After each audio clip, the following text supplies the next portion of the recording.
The massive alien ship Harmony's Edge moved slowly through the dark edges of space, far from any civilized worlds. Captain Velthar stood 8 feet tall with 6 arms and eyes like a giant insect. His kind, the Catherians, had been exploring space for thousands of years. They thought they had seen everything the universe could throw at them. But they were wrong. The ship's sensors started beeping frantically. Something was out there in the darkness, drifting without power. Velthar clicked his mandibles together, a sign he was thinking hard. In his 30 years of meeting new alien species, he had learned to be very careful. Most creatures they found were delicate, needing special air to breathe and warm temperatures to survive. "Prepare the medical bay," he ordered his crew. "Get the environmental suits ready. We'll need the gentle contact protocols." The unknown ship looked terrible. It was a human vessel called Pioneer's Dream, but the aliens didn't know that yet. Hull plates were twisted and torn. Wires hung loose like dead snakes. Strange burn marks covered the metal surfaces. Any normal spaceship would have been completely dead by now. But as they got closer, their scanners showed something impossible. There were still life signs inside. "Captain," said his science officer, a floating jellyfish-like creature named Quindal, "the readings don't make sense. That ship has no working life support. The temperature inside is below freezing. There's radiation leaking everywhere. Nothing should be alive in there." Velthar's 6 arms moved nervously. "Check the scanners again. There must be an error." But there was no error. 3 beings were definitely alive inside that frozen, poisoned wreck of a ship. The boarding party put on their thickest protective suits. They brought medical equipment, warm blankets, and emergency breathing apparatus. They expected to find dying creatures barely clinging to life, huddled together for warmth in some protected corner of the ship. Instead, they found Commander Park calmly working on a broken control panel. He wore only a thin uniform that would have been too light for a summer day on most civilized worlds. His breath didn't even fog in the freezing air. "Oh, hello there," Park said when he saw the alien boarding party. He spoke in perfect Confederation standard, which surprised them even more. "Sorry about the mess. We had some engine trouble a few weeks back." The aliens stared at him through their helmet visors. This human was supposed to be dead. The radiation levels alone should have killed him in hours, not weeks. The cold should have frozen his blood solid. The toxic air should have poisoned his lungs with every breath. But Park just smiled and gestured around the ruined ship like he was giving a tour of his backyard. "Let me show you to the others," he said cheerfully. Dr. Yuna Kim was in what used to be the ship's laboratory, still working on her rock samples. The room was so cold that the aliens' breath condensers were freezing up inside their suits. Kim wore a light jacket and seemed perfectly comfortable. Engineer Lee was deeper in the ship, trying to fix the main computer with parts that shouldn't have worked in the toxic atmosphere. His hands moved steadily without any protective gloves, touching metal that was cold enough to cause instant frostbite to any normal creature. "How are you still alive?" Velthar finally asked through his suit's translator. The 3 humans looked at each other and shrugged. "This really isn't that bad," Kim said, noticing how the aliens were shivering inside their heated suits. "Earth gets pretty rough sometimes. We're used to it." That's when Park decided to help clear the way to the ship's main corridor. A massive piece of twisted metal was blocking their path. 4 of Velthar's strongest crew members had tried to move it earlier and failed completely. It would have taken mechanical lifting equipment to budge something that heavy. Park just grabbed it with his bare hands and lifted it out of the way like it was made of cardboard. The alien stood in stunned silence. Their environmental suits were beeping warnings about the dangerous conditions, their heating systems were working overtime, and their radiation detectors were screaming alerts. But these humans were walking around like they were in a perfectly normal, safe environment. "We're from Earth," Kim explained, seeing their shocked expressions. "This isn't that bad compared to home." Velthar's compound eyes went wide. In 3 decades of first contact missions, he had met species that lived underwater, species that needed methane to breathe, and species that absorbed energy directly from stars. But he had never met anyone who could survive in conditions that would kill his own people in minutes. He began to realize that everything the Confederation knew about the limits of life might be completely wrong. These humans weren't just tough survivors. They were living impossibilities, walking proof that life could adapt to things that should have been absolutely deadly. The universe had just become a much more interesting and dangerous place. Dr. Silwen had studied alien biology for over 60 years. She was the galaxy's top expert on how different species worked inside their bodies. Her crystalline form sparkled with excitement as she prepared her most advanced medical scanners. She had examined creatures from gas giants, ice worlds, and desert planets. But nothing had prepared her for what she was about to discover. Engineer Lee volunteered to go first. He seemed genuinely curious about alien medical technology, asking questions about how their scanners worked while lying perfectly, still on the examination table. The other humans, Commander Park and Dr. Kim, watched from nearby chairs, completely relaxed despite being surrounded by alien medical equipment that looked more like torture devices. The first scan results made Dr. Silwen's light patterns flicker in confusion. She ran the scan 3 more times, thinking her equipment was broken. "This cannot be correct," she muttered to her assistant, a blob-like creature named Glooptar. "Run a full diagnostic on all scanners." But the scanners were working perfectly. The problem was that Lee's body didn't follow any rules they knew about biology. His bones were incredibly dense. Most species that evolved on high-gravity worlds had thick, heavy bones to support their weight. But even they weren't this strong. Lee's skeleton was 3 times denser than creatures who lived on planets where gravity was twice as strong as Earth's. "How much does your planet's gravity pull on you?" Dr. Silwen asked. "About standard, I think," Lee replied. "Maybe a little less than some places we've visited." That made no sense. Why would a species from a normal gravity world develop bones that belonged on a planet where everything weighed 3 times more? The cardiovascular scan was even more shocking. Lee's heart pumped blood at pressures that should have exploded his blood vessels instantly. Most alien species had delicate circulatory systems that worked at low pressure to avoid bursting. But human blood moved through their bodies like high-pressure hydraulic fluid. "Your blood pressure readings would kill any known species within minutes," Dr. Silwen explained, her voice filled with scientific wonder. "How do your blood vessels not burst?" Lee just shrugged. "Never really thought about it. We're built pretty tough, I guess." Dr. Silwen decided to test human endurance. She had Lee walk on a treadmill while monitoring his vital signs. Most species could manage light exercise for maybe 20 or 30 minutes before needing rest. Lee started jogging at a comfortable pace. After 30 minutes, his breathing was still steady. After an hour, he was barely sweating. Dr. Silwen increased the speed and incline, trying to find his limits. 2 hours later, Lee was still running. He wasn't even breathing hard. The alien medical team gathered around their monitors in stunned silence. His heart rate had increased only slightly. His oxygen levels remained perfectly stable. His muscle tissue showed no signs of fatigue or damage. "This is impossible," whispered Glooptar. "No carbon-based life form can maintain physical activity for this duration without cellular breakdown." "Should I keep going?" Lee asked cheerfully, not even out of breath. "I usually run for about 3 hours back home." Dr. Silwen's crystalline form dimmed with shock. 3 hours was longer than most. Species could walk slowly, let alone run. But the real surprise came when they examined the human cellular repair systems. Every living creature gets damaged by radiation, toxins, and normal wear and tear. Most species heal slowly, taking weeks or months to recover from serious injuries. Human cells repaired themselves at impossible speeds. The radiation damage from their broken ship should have killed them slowly over several weeks, causing organs to shut down one by one.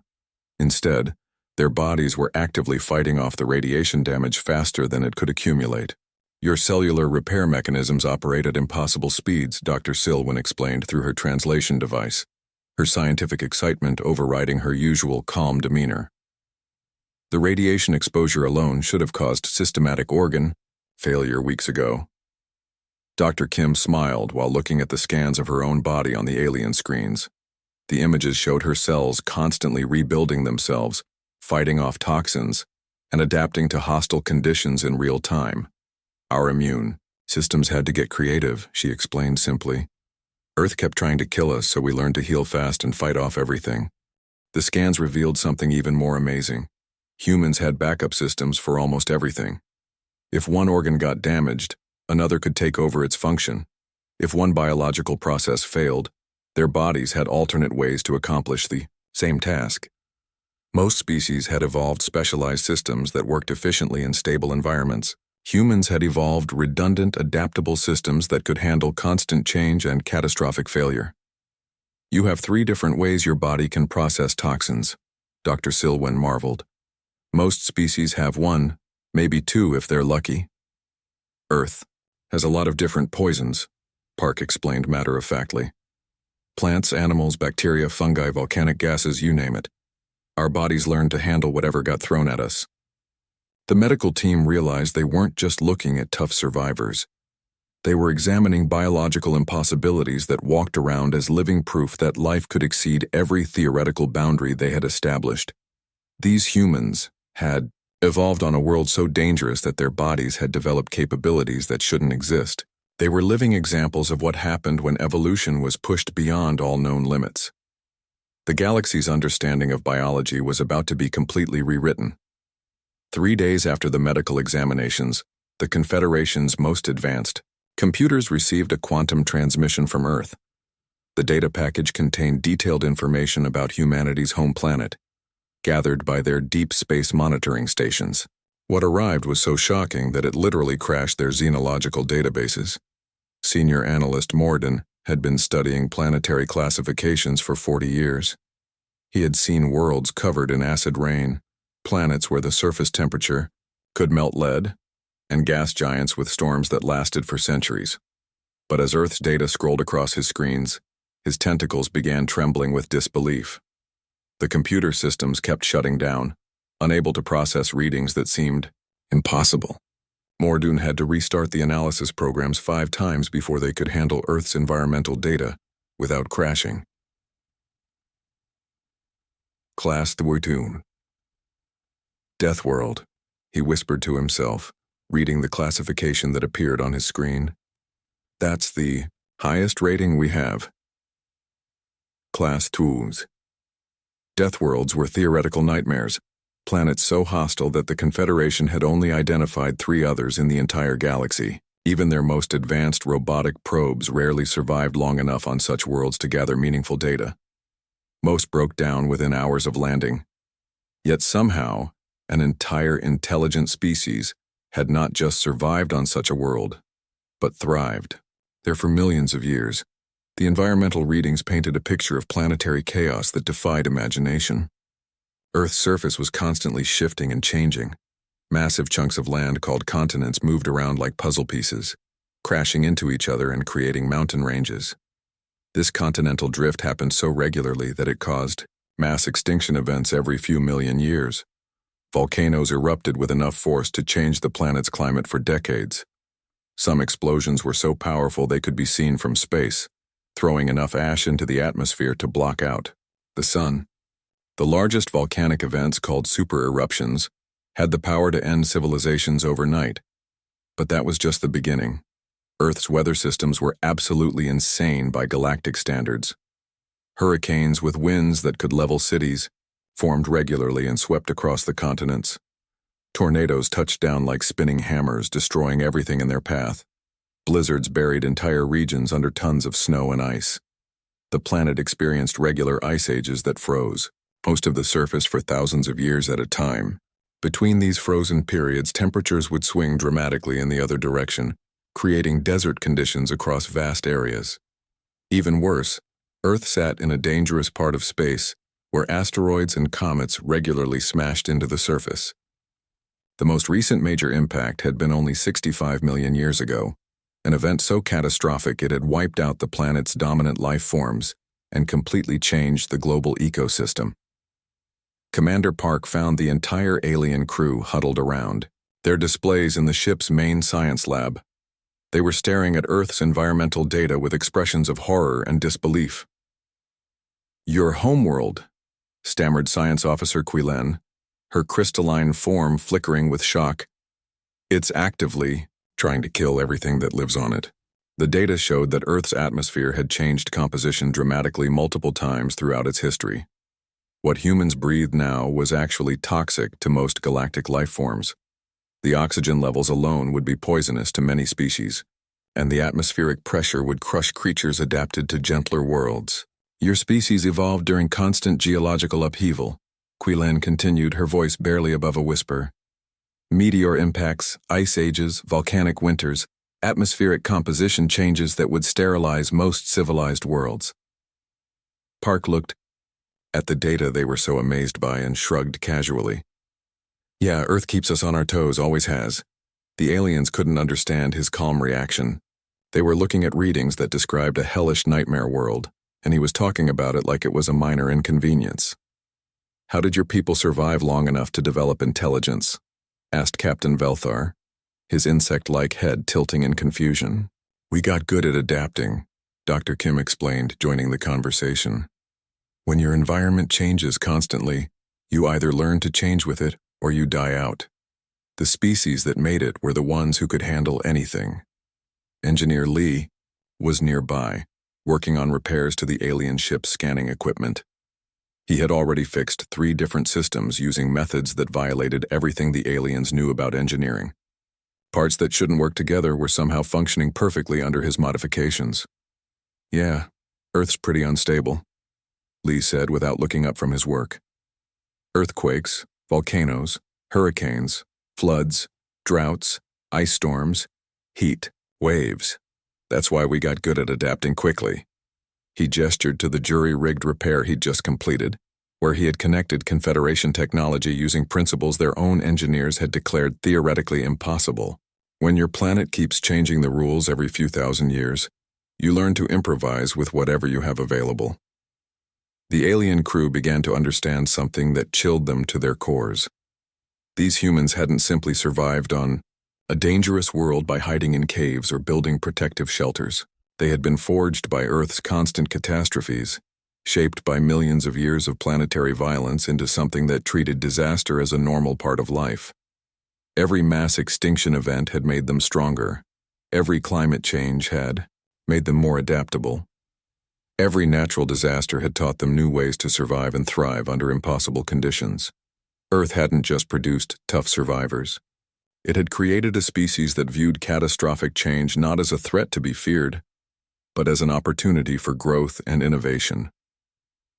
The Confederation was beginning to realize they had encountered something unprecedented in galactic history. A species that had been weaponized by their own planet's attempts to destroy them. The news about humans spread across the galaxy faster than anyone expected.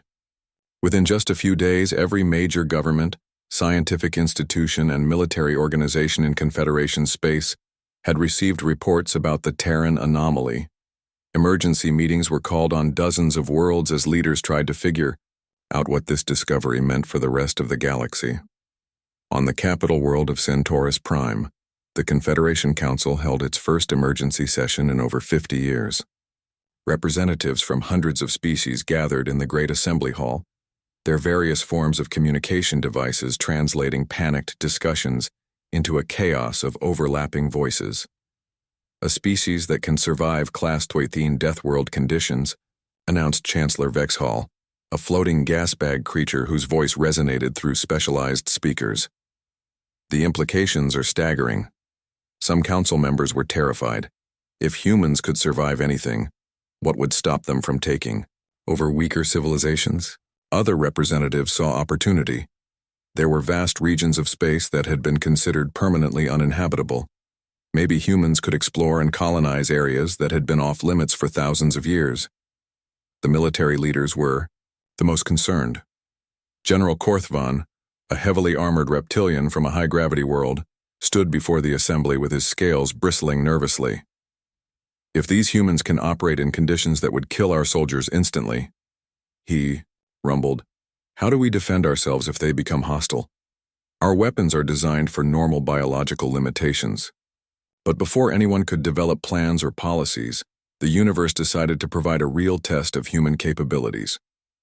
Research Station Omega-7 was a joint scientific facility orbiting a dead star in the neutral zone. Human scientists had been working there for just 2 weeks, collaborating with Confederation researchers on projects that required both human adaptability and alien technology. It was supposed to be a peaceful introduction to galactic cooperation. The Hegemony pirates had other ideas. The Hegemony was a loose alliance of raiders and criminals who operated in the lawless regions between civilized space. They were known for using brutal environmental weapons that could clear out entire space stations without damaging valuable equipment. Their usual tactics involved filling enclosed spaces with toxic gases, radiation, or extreme temperatures that would force defenders to surrender or die. When 3 Hegemony raider ships approached Omega-7, Station Commander Athgor immediately ordered all personnel to emergency shelters. Standard protocol called for sealing everyone in protected areas while waiting for military rescue that might take days to arrive. Security Chief Min had a different idea. "Sir, my team can handle this," he told Commander Athgor over the communication system. "We don't need to wait for rescue." Athgor stared at the human through his protective faceplate. Min's security team consisted of just 3 people, himself, Officer Jin, and Specialist Yoon. The pirates were bringing enough firepower to overwhelm a full military squadron. "Chief Min, there are over 40 pirates on those ships. They have environmental weapons that will kill you in minutes." Min just smiled. "Commander, with respect, we're from Earth. We've been dealing with environmental hazards our whole lives. What happened next would be talked about in military academies for decades." The pirates breached the station's hull and immediately began flooding the corridors with their standard attack pattern. Toxic gas that would cause respiratory failure, temperature variations that swung from freezing to boiling, and radiation bursts designed to cause immediate cellular damage. Within minutes, every alien on the station was sealed in emergency shelters, their environmental suits struggling to keep them alive even in the protected areas. The station's automated systems were screaming warnings about lethal conditions throughout the facility. But Min's team moved through the chaos like it was a minor inconvenience. Officer Jin used the toxic gas clouds as concealment, moving invisibly through the green fog that would have killed any other species in seconds. The pirates couldn't see her coming until she was already behind them. Specialist Yoon turned the radiation bombardment into a tactical advantage, using his scanner to track the radiation sources back to the pirates' positions. What was meant to kill him became a navigation system. Chief Min treated the extreme temperature variations like weather changes, adapting his approach based on whether an area was currently frozen or superheated. When corridors filled with steam from boiling coolant, he moved through it like morning fog. "Commander," reported one of the station's automated systems, "the environmental weapons appear to be malfunctioning. They're not affecting the human security team." Commander Athgor watched through the station's security cameras in amazement. The humans weren't just surviving the pirates' environmental attacks. They were using them as weapons against the attackers themselves. When the pirates tried to retreat to areas with normal atmosphere, they found the humans had herded them there, intentionally. Min's team had turned the entire environmental weapon system into a trap, using the pirates' own tactics to corner them in the few safe areas of the station. The battle lasted only 43 minutes. When it ended, all 42 pirates were either captured or neutralized. Min's team had suffered injuries that would have put any other species in intensive care for months: radiation burns, chemical poisoning, and tissue damage from extreme temperatures. But they remained fully operational and ready for additional threats.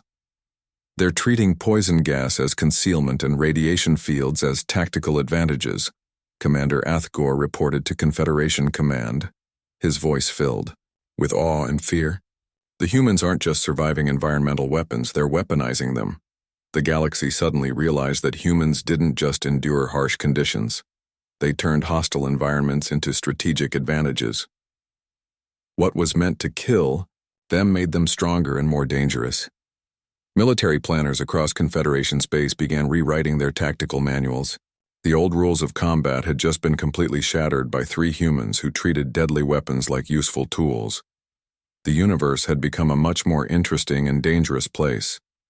6 months had changed everything. What started as a simple rescue mission had transformed into a complete revolution of how the galaxy operated.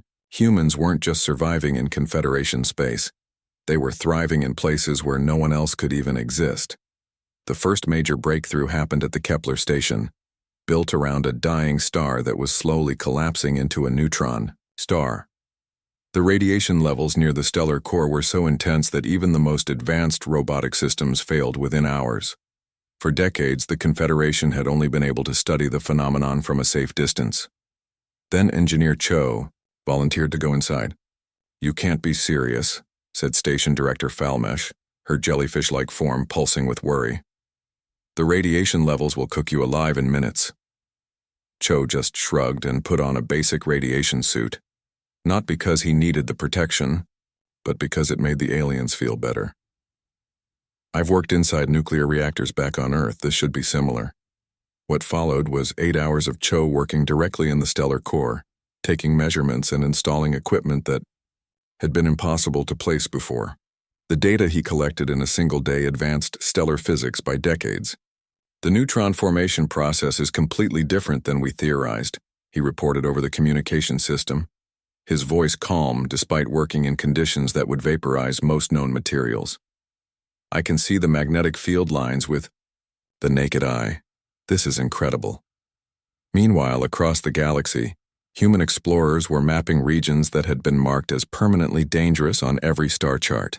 The Dragon's Breath Nebula had been avoided for centuries because its toxic gas clouds and electrical storms destroyed any ship that entered. Captain Sue and her crew spent 3 weeks inside it, charting safe passages and cataloging new phenomena. "Steady electrical activity follows predictable patterns," she reported to Confederation Navigation Command. "Once you understand the rhythm, it's like dancing with lightning." Her alien crew members watched in amazement as she piloted their ship through electrical storms that could power entire planets, treating the deadly light show as a navigation aid rather than a hazard. But the real game changer came when Dr. Han volunteered for the Sigma Plague mission. The Altair system had been under strict quarantine for 37 years. A biological plague had swept through all 7 inhabited worlds, killing billions of people from 14 different species. Every medical team sent to study the disease had either died or been forced to retreat. The entire star system was considered a dead zone, written off as a total loss. Dr. Han walked onto the quarantined worlds without even wearing a full environmental suit. "The pathogen works by attacking cellular repair mechanisms," she explained while examining infected tissue samples. With her bare hands, "Most species can't fight it off because their immune systems aren't designed for this level of biological warfare." She spent 2 months on the infected worlds, living among the contaminated ruins and developing treatments in real time. Her alien colleagues worked from sealed orbital stations, watching through remote cameras as she interacted directly with plague victims who had been considered untouchable for decades. "Your cellular repair systems are actually using the plague organism as raw material," reported Dr. Zelka from the safety of her sterile laboratory ship. "You're not just immune, you're consuming the infection and getting stronger from it." "Doctor." Han nodded while administering a newly developed cure to a group of survivors. "Earth's diseases taught us to turn biological attacks into biological resources. This plague is actually pretty mild compared to some things we deal with back home." Within 6 months, she had not only cured the Sigma plague but had developed vaccines that made other species immune to similar biological weapons. The Altair system was reopened, and billions of lives were saved. But the mission that truly shocked the galaxy was Captain Wu's expedition to the galactic core.